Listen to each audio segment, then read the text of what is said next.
बिस्मिल्लाहिर्रहमानिर्रहीम अस्सलाम वालेकुम। पहले ही रोज़े से आप उबलते पानी में रोटी को डालें और आखिरी रोज़े तक इसका कमाल देखते रहें। इतनी मज़े की रेसिपी बहुत ही मज़ेदार है। वीडियो को आपने कहीं से भी स्किप नहीं करना, वीडियो को आपने एंड तक लाजमी देखना। वीडियो शुरू करने से पहले आपसे छोटी सी रिक्वेस्ट होती है, प्लीज़ चैनल पर जो है चैनल को सब्सक्राइब कर लें, बेल आइकन को भी प्रेस कर लें ताकि मेरे आने वाली मज़े की वीडियो सबसे पहले आप तक पहुँच सके। और जिन मेरे बहन भाइयों ने चैनल को सब्सक्राइब किया उनका बहुत बहुत शुक्रिया। अल्लाह सबको कामयाब करे और अपने हिफ्ज़ व ईमान में रखे और सबको मेरी तरफ से रमज़ान बहुत बहुत मुबारक हो।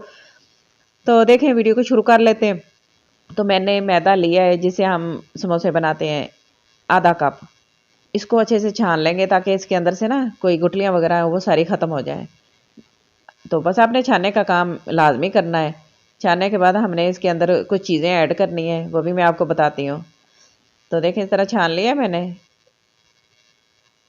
और नमक हाफ टी स्पून इसके अंदर डाल देंगे और एक चुटकी इसके अंदर जर्दा कलर डालेंगे। जर्दा कलर आपने येलो में भी डाल सकते हैं, ऑरेंज में भी, जो भी है अच्छे कलर के लिए। मिक्स करेंगे इसको अच्छे से। मिक्स करने के बाद फिर मैंने पानी ले लिया है, पानी थोड़ा थोड़ा करके इसके अंदर ऐड करेंगे और इसको ना जैसे हम डो बनाते आटा रोटी बनाने के लिए, या जैसे हम बनाते हैं पिज़्ज़ा वगैरह, इस तरह का जो डो तैयार करते हैं ना, इस तरह हमने इस आटे को गूंदना है। अच्छे से गूंदना है बहुत, और बहुत ही सॉफ्ट होना चाहिए, ना ज़्यादा पतला हो ना ज़्यादा सख्त हो। अ, तो देखें इस तरह होना चाहिए और इसको मुखियाँ दे के अच्छी तरह इसको गूंद लेंगे और थोड़ा सा ऑयल लगा देंगे। इस तरह ऑयल लगाने के बाद ना फिर हमने इसको थोड़ा सा गूंदना है और गूंदने के बाद फिर हम इसको ना थोड़ी देर आधे घंटे के लिए, तकरीबन एक आधे घंटे के लिए इसको रेस्ट देंगे। आधे घंटे के बाद हम इसको चेक करते हैं और दोबारा इसको गूंद लेते हैं। इस तरह देखें इस तरह का होना चाहिए। तो देखें माशाल्लाह बहुत ही सॉफ्ट हो गया है, बहुत ही अच्छा बन गया है इस तरह। तो अब इसको फिर दोबारा गूंद लेते हैं, थोड़ा सा गूंदने के बाद ये अच्छा सा बन जाएगा और फिर इसको ना हम इसकी रोटियां बनाएंगे। तो माशाल्लाह बहुत ही अच्छा सा हमारा बैटर तैयार हो गया है, आटा गूंद गया है। देखें इस तरह पेड़ा बना लेंगे। एक पेड़ा बनाने के बाद पेड़ा कितना सॉफ्ट बना है, कितना मुलायम बना है, मक्खन की तरह माशाल्लाह। बहुत ही कलर कितना ज़बरदस्त आया है। अच्छा इसको साइड पे करते हैं और थोड़ा सा मैदा डस्ट करेंगे इसके ऊपर और इसको ना पेड़े के ऊपर रख के इसके दो हिस्सों में डिवाइड कर लेंगे सेंटर से, और दो पेड़े बना लेंगे। हमने दो रोटियां बेलनी है क्योंकि हम चौवन बना रहे हैं घर पर, और मज़ेदार बहुत ही आसान तरीके से। रेस्टोरेंट के जो भी होटलों में खाते हैं, रेस्टोरेंट में जाके खाते हैं ना, ऐसे खाने आप सारे भूल जाएंगे और घर पर बनाना आप शुरू कर देंगे। पूरा रमज़ान ही आप ये बनाएंगे, इतनी मज़े की ये डिश बनती है, बहुत ही मज़े की बनती है माशाल्लाह। बस आपने वीडियो को स्किप कहीं से भी नहीं करना। वीडियो अच्छी लग रही है तो प्लीज़ लाइक कर दें। चैनल पर अगर पहली बार आए तो प्लीज़ चैनल को भी सब्सक्राइब कर लें। अच्छा ये देखें मैंने ना रोटी बेल ली है। एक रोटी मेरी इतनी खूबसूरत सी माशाल्लाह बेल के तैयार हो गई है, बन गई है। तो ज़्यादा मोटी भी नहीं होनी चाहिए, ज़्यादा बारीक भी नहीं होनी चाहिए, बस इस तरह की होनी चाहिए। तो इससे हमारी चाउमीन बड़ी अच्छे से बनेगी। बाज़ार की महंगी महंगी जो लेके आते हैं ना उस वो छोड़ देंगे आप, और घर पर इस तरह बना के ना इस तरह आप सेव करके रख लेंगे। तो देखिए दूसरा भी मैंने बना लिया है, कोई इतनी मुश्किल नहीं है, झटपट से बन गया है। दो रोटियां मैंने बेल ली हैं, दूसरी साइड में मैंने पानी रख लिया, पानी मेरा गर्म हो गया है। उसके अंदर ऑयल डाल देंगे। ऑयल डालने के बाद फिर हमने अगला काम करना है, रोटी को पानी में डाल देना है, उबलते पानी में। तो कमाल की बात हो गई ना कि इतनी अच्छी हम घर पर इतनी मज़े की बना लेंगे और इसमें कोई ज़्यादा टाइम भी नहीं लगता, कोई खर्चा भी नहीं है। तो देखें रोटी को इस तरह पानी में डालेंगे तो ये पक के ऊपर आ जाएगी। इसकी पकने की निशानी यही होती है कि ये ना ऊपर आ जाती है पानी के ऊपर, चिपकेगी नहीं। तो ऊपर आ जाएगी, हमने ऑयल डाला हुआ है, चिपकेगी नहीं, तो अच्छी तरह पक जाएगी। 5 मिनट आपने पकानी है। तो उसके बाद फिर मैंने दूसरी रोटी ऊपर डाल दी है ताकि नीचे वाली भी पकती रहे। थोड़ी देर ऊपर वाली भी इसके अंदर डाल देंगे इस तरह करके ना, तो ये ऊपर वाली भी सेपरेट हो जाएगी। थोड़ा सा इसको जब हीट लगेगी ना तो ऊपर वाली भी सेपरेट हो जाएगी और एक तीर दो शिकार हो जाएंगे। एक ही वक्त में हमारे दो रोटियां तैयार हो जाएंगी। तो देखें दूसरी भी ऊपर से बन गई है, तो उसको साइड पे कर देंगे।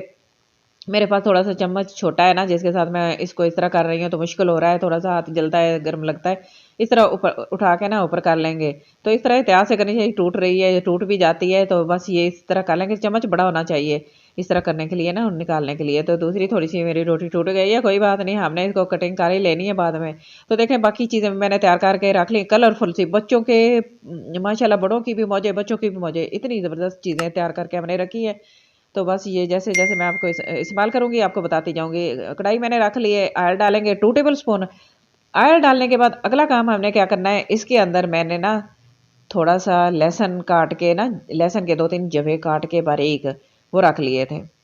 बस वो इसके अंदर डाल देंगे और इसको कर लेंगे फ्राई थोड़ा सा बस इसके अंदर डालते जाएंगे और बस इस तरह कलर चेंज होता जाएगा। जल्दी से हमने इसके अंदर चिकन डालना है। चिकन के मैंने क्यूब्स कर लिए हैं, बोनलेस लिए है, तकरीबन हाफ चेस्ट का पीस है। उसके अंदर से मैंने ना इसकी जो बोटियां वगैरह थी ना वो छोटे छोटे क्यूब्स में काट ली हैं इस तरह की।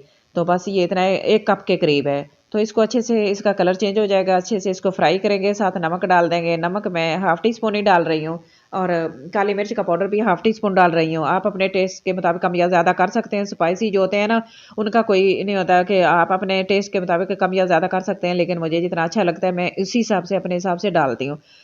ठीक है, बस इसको अच्छे से फ्राई करेंगे, भून लेंगे 1-2 मिनट के लिए। 1-2 मिनट इसको भूनने के बाद फिर हमने अगला काम क्या करना है वो भी मैं आपको बताती हूँ कि बस ये इसका कलर चेंज हो जाए और अच्छे से ये भून जाए। तो देखें हमारा चिकन भून गया है। इसके बाद हमने जो खूबसूरत सी वेजिटेबल काट के रखी है वो डाल देंगे। ये मैंने गाजरें जूलियन में काट ली हैं, सब्ज़ प्याज लिया है वो मैंने काट लिया है, मुझे अच्छा लगता है। और मैंने बंद गोभी भी जूलियन में काट ली है और शिमला मिर्च भी जूलियन में काट ली है। साथ मैंने सब्ज़ लहसुन लिया है, इसको भी मैंने काट लिया है। तो आपको जो भी अच्छा लगे वो डाल लीजिएगा। आप अगर जो इसमें कोई चीज़ आपको अच्छी नहीं लगती वो आप स्किप भी कर सकते हैं। तो मुझे सारी चीज़ें अच्छी लगती थी, इसलिए मैंने ये सारी ग्रीन चीज़ें जो थी ना वो सारी ग्रीन चीज़ें मैंने इसके अंदर डाल दी हैं। माशाल्लाह इनका बहुत ही अच्छा कलर बहुत ही मुझे अच्छा लगता है और बच्चे भी शौक से खाएंगे। जो बच्चे पहली दफ़ा रोज़ा रखेंगे या बच्चे रोज़ा रखते हैं ना उनके लिए ऐसी डिशेस बना के दें कलरफुल, बच्चे शौक से खाएंगे इनको और रोज़ा भी शौक से रखेंगे। माशाल्लाह उनकी तो मौजें हो जाएंगी और उनको फील भी नहीं होगा कि रोज़ा रखा है कि नहीं है। साथ साथ आपने बस ये करना है कि दुरूद पाक पढ़ना है, कुरान पाक पढ़ना है, साथ साथ ये भी करना है। हाफ टी स्पून इसमें चिकन पाउडर डाल देंगे, इसके साथ इसका फ्लेवर और भी अच्छा हो जाएगा और भी मज़े की बनेगी। तो बस 5 मिनट इसको फ्राई करेंगे वेजिटेबल डाल के। तो इस तरह चम्मच चलाते रहेंगे। बस इस तरह फ्राई करने के बाद हमने कुछ सॉसेस डालने हैं इसमें। मैं तकरीबन 2 टेबल स्पून के करीब डाल दिया है। Chilli sauce soya sauce 2 tablespoon, chilli sauce भी 2 टेबल स्पून डालूँगी और सिरका भी 2 से 3 टेबल स्पून डाल दें। इससे कम या ज़्यादा आप कर सकते हैं। मुझे सॉसेस ज़्यादा अच्छे लगते हैं तो मैं ज़्यादा डाल लेती हूँ। बस इसको डाल के 1-2 मिनट के लिए इसको फ्राई करेंगे मिक्स करके। फिर उसके बाद हमने एक और खूबसूरत सी चीज़ डालनी है, ये केचप। केचप मैं 3 टेबल स्पून इसके अंदर डालूँगी भर के और इससे बहुत ही मज़ेदार, बहुत ही टेस्टफुल हो जाएगा। जो हमारा आज की ये ना डिश है ना बहुत ही मज़े की बनने वाली है। बस आपने वीडियो को कहीं से भी स्किप नहीं करना, आपने वीडियो को एंड तक लाज़मी देखना है। आपसे रिक्वेस्ट होती है प्लीज़ चैनल पर जो नए वो चैनल को सब्सक्राइब कर लें, बेल आइकन को भी प्रेस कर लें ताकि मेरी आने वाली इस तरह की मज़े-मज़े की वीडियो सबसे पहले आप तक पहुँचती रहें। तो बस वो हमने तैयार करके रख लिया है मसाला इसका। तो सारा मैंने आग बंद कर दी है। दूसरी साइड पे मैंने जो रोटियां रखी थी तो ठंडी हो गई हैं, मैंने अलग-अलग करके रखी थी। मैंने ऑयल लगा लिया था, प्लेट को भी ऑयल लगा लिया था, मैंने इसको रोटी को भी ऑयल लगा लिया था ताकि चिपके ना। अच्छी से इसकी कटिंग करेंगे, माशाल्लाह बहुत ही खूबसूरत तरीके से इसकी कटिंग हो जाएगी। आप अपने हिसाब से मोटी भी कर सकते हैं, बारीक भी कर सकते हैं। मैं नाइफ के साथ कर रही हूँ, आप पिज़्ज़ा कटर भी ले सकते हैं, उसके साथ भी इस तरह काट लें। तो अपनी फैमिली को एंजॉय करवाएं, रमज़ान के रोज़े रखें, साथ साथ आपकी कुकिंग भी हो जाएगी, खाने भी अच्छे अच्छे बनेंगे और आपकी इबादत भी होती रहेगी। खाना भी एक इबादत होती है, इसको अच्छे तरीके से बनाएं, अपनी फैमिली को खिलाएं, तो ये भी आपकी इबादत में शामिल होगा। तो बहुत ही अच्छा लगता है जब अच्छी अच्छी कुकिंग करें, अच्छा अच्छा खाना बनाएं, साथ साथ इबादत भी करते रहें। जब मैंने जैसे बताया ना कि काउंटर पर आपने कुरान पाक को रख लेना है, साथ साथ पढ़ना है या आपने दुरूद शरीफ पढ़ना है, जो भी आपको आयत आती है वो भी पढ़ते रहें, तो आपकी इबादत भी होती रहेगी और आपका खाना भी बनता रहेगा, खाना मज़े का बन जाएगा। देखिए हमने ना साथ साथ काट ली हैं सारी, ये जो है ना हमारी तैयार हो गई हैं बिल्कुल रेस्टोरेंट स्टाइल। तो दूसरी साइड में मैंने दोबारा फ्लेम ऑन कर ली है, उसके अंदर तो हम इसके अंदर डाल देंगे जो हमने सारा चीज़ें वगैरह तैयार करके रखी थी, मसाला वगैरह इसका। तो देखें इसके अंदर मिक्स करेंगे, 3-4 मिनट के लिए इसको हल्की आंच पे फ्राई करेंगे और रेस्टोरेंट से भी बेहतर हमने घर पर बना ली है। तो आज का रोज़ा जो आज की इफ्तारी है ना वो हमारी मज़े की होने वाली है माशाल्लाह, बस बहुत ही अच्छी हो जाएगी। तो देखें आपने भी ज़रूर ट्राई करना है, आपने ज़रूर बनाना है इस तरह। तो कितनी अच्छी लग रही है इसकी और इसकी फाइनल लुक की तरफ जाएंगे, फाइनल भी देखेंगे किस तरह है, किस तरह अच्छी लगेगी। तो अगर वीडियो ज़रा सी भी अच्छी लग रही है ना तो प्लीज़ लाइक कर दें, लाइक तो बनता है ना। तो देखें माशाल्लाह मज़े की बन गई हैं और लुक भी बहुत अच्छी आई है। अब इसको डिश आउट करते हैं और इसकी फाइनल लुक की तरफ जाएंगे।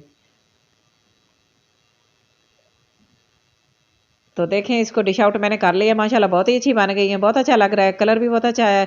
आज की मेरी छोटी सी वीडियो आपको अच्छी लगे तो प्लीज़ लाइक करना, शेयर करना, सब्सक्राइब करना, अपना और अपने घरों वालों का बहुत सारा ख्याल रखना और मुझे अपनी दुआ में ज़रूर याद रखना और मुझे कमेंट बॉक्स में जाके ज़रूर बताना कि आज की मेरी वीडियो आपको कैसी लगी है। मुझे आपके कमेंट का इंतज़ार रहेगा। Thanks for watching. अल्लाह हाफिज़।